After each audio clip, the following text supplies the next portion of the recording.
A mí me parece, a ver, el tema de las creencias, que es un tema,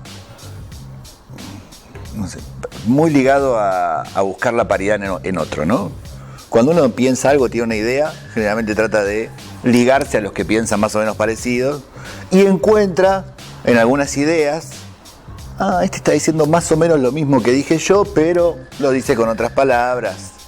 Este tipo lo escribió hace 100 años. No, pero tiene una raíz muy parecida a lo que nosotros pensamos ahora, por eso tomamos ese pensamiento. Entonces, el anarquismo, como cualquier otro tipo de idea política, ideológica, la verdad que ha tenido la costumbre, los anarquistas, sobre todo más actuales del siglo XX, de encontrar anarquistas a lo largo de toda la historia, ¿no? 2000 años de historia encuentran hasta Cristo anarquista, las comunidades primitivas anarquistas, Dante.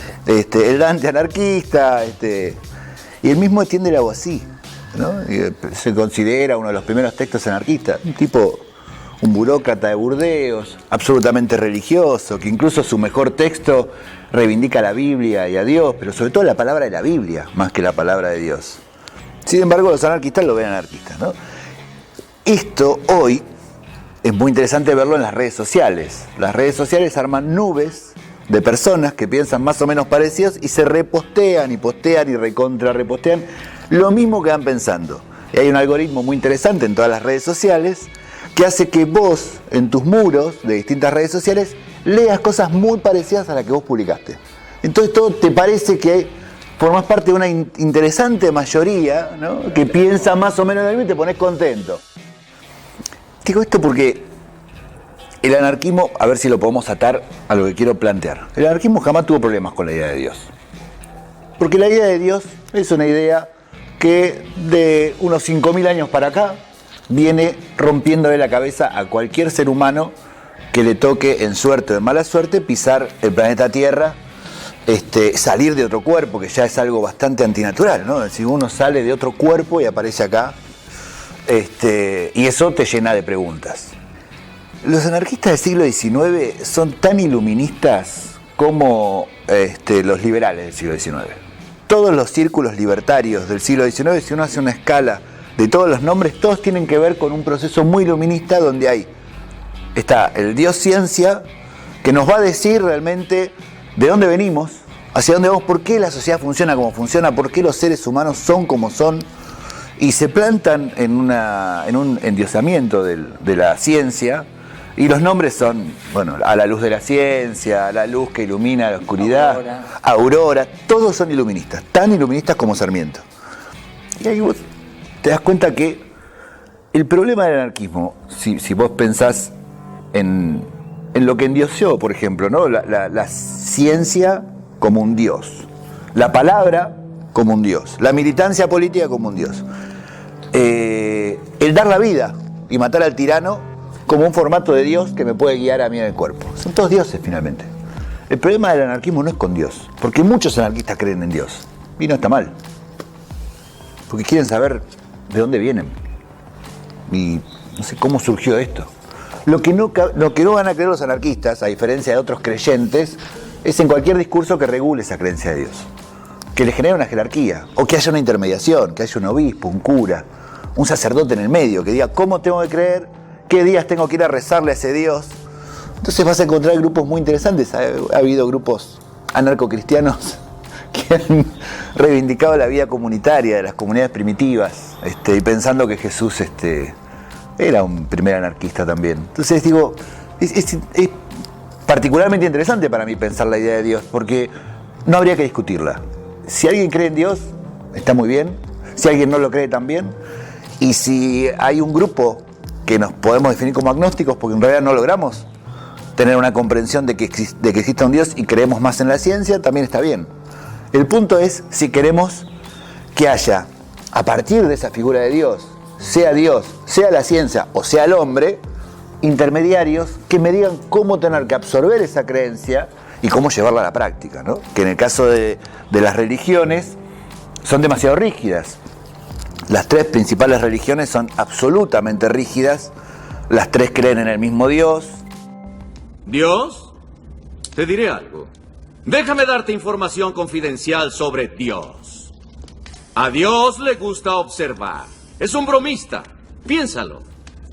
le da al hombre instintos. Les da ese extraordinario don y después, ¿qué es lo que hace? Lo juro, para su propia diversión, para su propio teatro cósmico privado, él coloca las reglas en oposición. La mayor estupidez que ha existido. Mira, pero no toques. Toca, pero no pruebes. Prueba, pero no tragues. Es interesante, porque decimos Dios, siempre miramos para arriba, ¿no? En vez de mirar para los costados, como diría Spinoza, ¿no? Dios y la naturaleza. Evidentemente eso está muy cargado en los cuerpos. La frase más maravillosa que tiene el anarquismo es: la única iglesia que ilumina es la que arde. Y no es porque los anarquistas quieran quemar iglesias, sino simplemente por pensar que es una intermediación que no es válida. Si yo creo en Dios, es un asunto mío y lo puedo tomar como quiera y puedo vivir con esa idea y con esa creencia como quiera, y si creo en la ciencia también. Yo en lugar le dejo a mis compañeros las críticas del anarquismo a la religión y digamos todos los embates que pueden entenderse que provienen del anarquismo para intentar pensar a partir de un texto muy importante de Antonin Artaud, que lleva como subtítulo El anarquista coronado. Y Artaud llama al anarquista el monoteísta místico. Es un contradictorio con lo que a priori uno podría pensar de un anarquista, sobre todo si tiene en cuenta la tradición de Bakunin, etcétera, ¿no? Porque en definitiva lo que está en juego, digamos, en este misticismo de Heliogábalo, es la idea de que vamos todos hacia una gran unidad indiferenciada. Esa unidad indiferenciada, entre otras cosas, disuelve cualquier privilegio de alguna parte, digamos, y disuelve cualquier jerarquía. Entonces le abre como práctica y como idea más o menos consciente a Heliogábalo, que este jovencísimo emperador y voluptuoso, provocador, orgiástico y otra serie de rasgos que se le pueden marcar, aparece la idea de que en el anarquismo se conjugan un gran saber de la multiplicidad del mundo y al mismo tiempo una férrea creencia en una gran unidad caótica que nos termina mezclando a todos, digamos. Entonces aparece eso que Antonin Artaud llama un monoteísmo místico, digamos. Heliogábalo se pone ese nombre por Eleagábalus, y que Antonin Artaud llama deseo. Y ese es el lugar hacia el que los cuerpos van, digamos, donde confluimos. Así que me parecía que era interesante pensar un poco esa contraposición entre el anarquismo como una gran crítica a la religión jerárquica, a la idea de una unidad separada del mundo que pide el sacrificio de los cuerpos, por contraposición a esta unidad inmanente donde básicamente los cuerpos son arrastrados, digamos, y en ese arrastre, en ese tránsito hacia esa gran fusión caótica, lo único que le cabe a un verdadero anarquista, es decir, a un príncipe o a un rey o a un emperador como es Heliogábalo, es un derroche infinito y una transmutación de cuerpo en cuerpo. No sé si hay una idea de Dios en el anarquismo. Confío en que también eso va a depender de lo que entendamos por anarquismo y que justamente el anarquismo, es decir, la doctrina libertaria por excelencia, nos permite crear la concepción, crear la concepción de lo que es el anarquismo que mejor podamos y que más querramos. Sobre todo si pretendemos poner también a la idea de anarquismo como una lupa que interrogue y que abra una discriminación sobre nuestra experiencia y sobre nuestras vidas, y no solamente como una cantidad de centímetros de la biblioteca. Dicho esto, me parece que hay en la historia algunos usos de la imagen de Dios o de la idea de Dios que no solo son conciliables con algunas concepciones del anarquismo, sino solidarios y coherentes, como el que recién describía Ariel, que a mí me hacía acordar, y seguramente Ariel era muy consciente de esto, al Dios de Spinoza, al Dios de Baruch de Spinoza del siglo XVII. Spinoza viene a discutir con el hecho de que Dios sea la idea de una divinidad externa al mundo, que por lo tanto lo que está diciendo es que nuestra experiencia mundana y nuestros cuerpos y nuestras prácticas se definen por ser no divinas y ser menos que divinas. Y Spinoza inventa un Dios que diviniza lo común, diviniza nuestras prácticas, nuestros momentos incluso de tedio, lo que podemos, diviniza lo que podemos. Es decir, que nos devuelve una gran potestad sobre nuestras vidas y también una gran responsabilidad sobre nuestras vidas, porque no hay una instancia exterior y trascendente y ulterior a donde se vaya a verificar o donde se vaya a poder dar lugar a lo que de verdad queríamos o de verdad pensábamos. Tiene que ser acá, ahora. Me parece que ahí Spinoza está habilitando a una idea de Dios que funda una igualdad ontológica, es decir, que disuelve las jerarquías, lo que no significa que disuelve las diferencias, porque lo que hay son diferencias, pero diferencias pragmáticas, de roles, de funciones, pero bajo un plano de igualdad ontológica, de igualdad existencial. Tanto en el caso de Heliogábalo como en el caso de Spinoza, de la ética de Spinoza, se trata también de esa ficción útil, es decir, de esa divinidad como una fábula y como una narración que nos habilita todo, digamos, ¿no? Es decir, contrariamente al Dios cristiano, digamos, que es el vigilante de nuestra culpa, el Dios, digamos, el Dios que es capaz de dirigir el anarquista coronado, y que en alguna medida tiene algo de ese Dios de Spinoza, aunque me parece que es más discutible, digamos, porque también son otros lenguajes, y Spinoza también discute con Descartes y con otros personajes de su tiempo, pero que es un Dios habilitante, digamos, ¿no? Es decir, que es toda la potencia, ¿no? Y si nosotros le ponemos una figura a toda la potencia, le ponemos una narración, esa narración nos la hace habitable, porque toda la potencia, por definición, es inhabitable para bichos que pueden apenas pellizcar un poquito de la potencia, y me parece que en ese sentido el carácter ficcional, digamos, de la religión anarquista es bien potente, porque son esas narraciones que están dispuestas para habitarlas, para ser habitadas, y que son habilitantes y habitables. Yo tengo un amigo que tenía en un momento su iconito de chat, una imagen que era el esclavo ricotero de Rocambole que rompe las cadenas, con la cara de Spinoza. Un Patricio Rey que somos todos, que es de los redondos para los redondos, y que nos autoriza a ciertas formas de nosotros que consisten en una desobediencia respecto de los patrones normales que están organizando la vida en la ciudad y en la sociedad, sin que nadie lo encarne a Patricio Rey, es decir, sin que nadie pueda ejercer la autoridad de Patricio Rey, ni tampoco tener la firma de los predicados de Patricio Rey.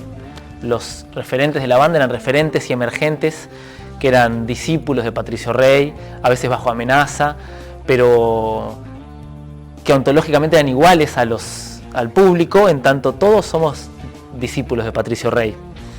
Porque también la evidencia de la realidad del mundo que habitamos es una evidencia antifraterna, es una evidencia anti-autonomista, es decir, es una evidencia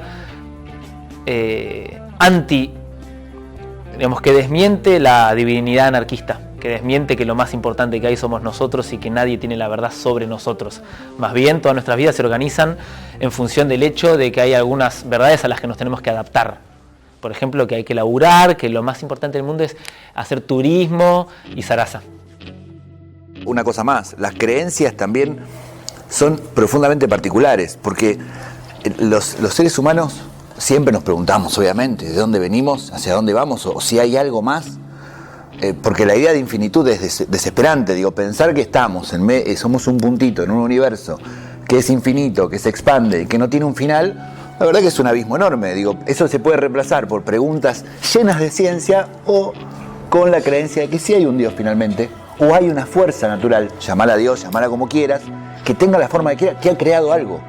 que está en los límites de algo, y eso también es muy respetable y es cierto, pero en lo más pequeño, en lo más cotidiano, hay millones de creencias que se asemejan a pequeños dioses paganos, como por ejemplo creer en el amor, o creer en la amistad, o creer en distintos formatos de relaciones que pasan a ser fundantes de una forma de actuar y pasan a ser un discurso rígido.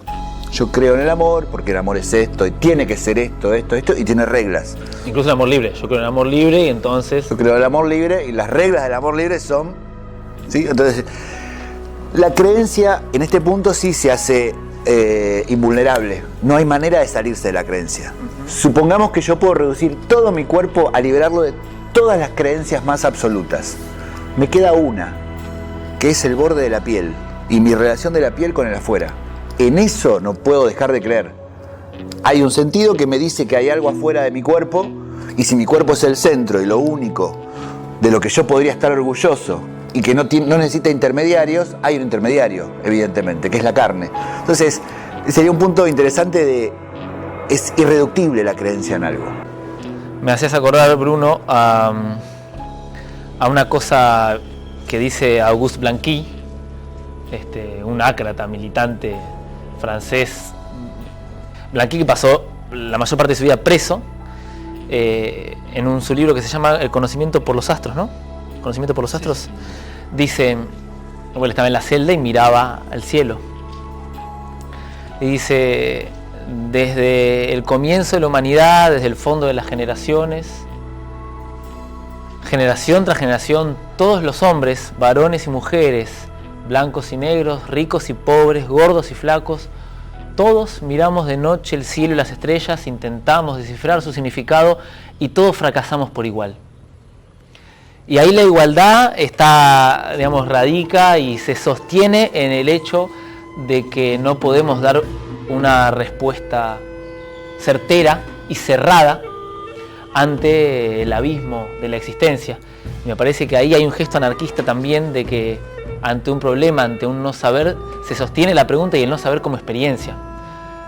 Y mientras que el cierre de eso abismal de estar vivo en este mundo, en esto eterno que es lo efímero de nuestra vida, si se cierra, ya se instaló un cierto orden de poder, ¿no?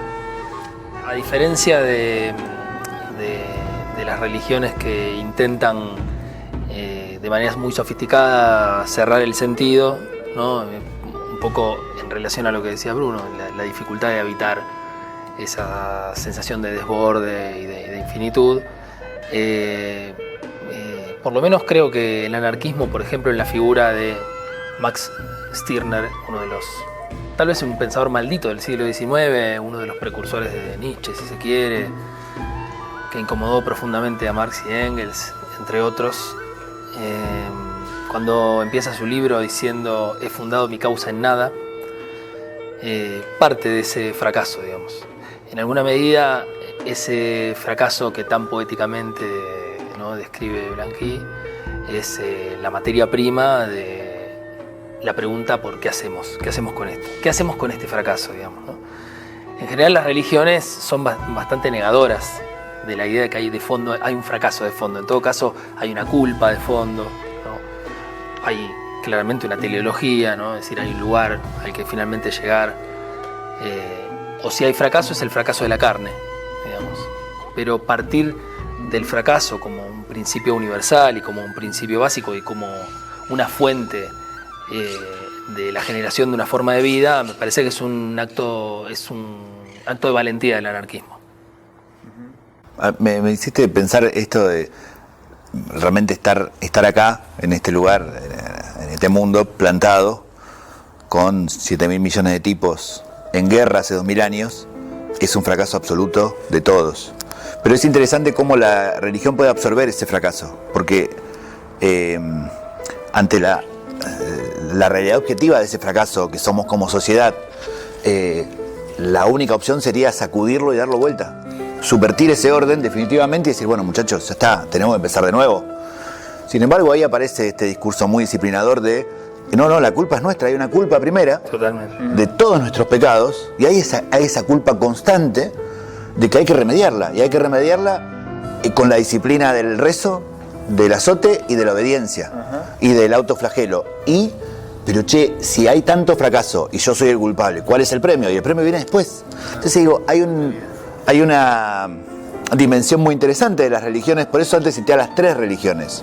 Porque curiosamente plantean la inviabilidad del anarquismo y todo, y lo que estaba describiendo Bruno es un mundo que vive siendo inviable, digamos. Claro. Es un mundo absolutamente inviable por donde lo mires, donde no hay manera de explicar esa inviabilidad en términos religiosos. Solo se puede explicar en términos lógicos. Pero para eso están los discursos religiosos, que son absolutamente disciplinadores, y son tan disciplinadores que 1 millón de personas que no tienen trabajo, en lugar de ir a la Plaza de Mayo a pedir trabajo, le van a pedir a un santo. Esa es una forma de la disciplina y la intermediación, porque el anarquista, aunque crea en Dios, nunca va a ir a pedirle a un santo. Va a ir a hacer lo que tiene que hacer. Se va a transformar él en santo poniendo en riesgo su vida. Se va a transformar él y dar su vida, que no significa morir, sino aplicar todo su conocimiento y su cuerpo a una causa para generar más vida. Digo, porque dar la vida no significa morir para el anarquista, sino sacrificar ese momento. Poner en juego. Como Enrico Malatesta, que se la pasó recorriendo el país en una época imposible de recorrer para poder hablar directamente con los obreros sobre cómo había que organizarse para que esto tuviera algún sentido. Pero la iglesia a los pobres les dice, tengan esperanza, no les dice, tengan bronca. No, tengan esperanza. Sí, no se rebelen. Digo, ahí está el problema también del anarquismo, en cualquier discurso mediador, porque cualquier discurso mediador es disciplinador. No hay mucha vuelta con eso. Sí, instala una relación de poder. A mí me parece, en relación a lo que decías, Bruno, de pensar la historia de la humanidad, si bien recuerdo Cristian Ferrer en Cabezas de Tormenta dice que el anarquismo es casi un accidente, que es casi algo insólito que aparezca el pensamiento anarquista en el siglo XIX, al principio del XX. Era algo improbable. Improbable. Sí. Y efectivamente la desigualdad y la diferencia de clases y el hecho de que haya algunos que le limpien el culo a otros es algo que existe y se reproduce ¿desde cuándo? Desde el sedentarismo. Un amigo, Rubén Mira, suele decir que el anarquismo es mucho más atractivo que el socialismo, porque el socialismo hay que instaurarlo y tiene que convertirse en una causa que perseguimos con medios que tal vez no coinciden con aquello que decimos que queremos instaurar, mientras que el anarquismo empieza ahora, dejando de obedecer.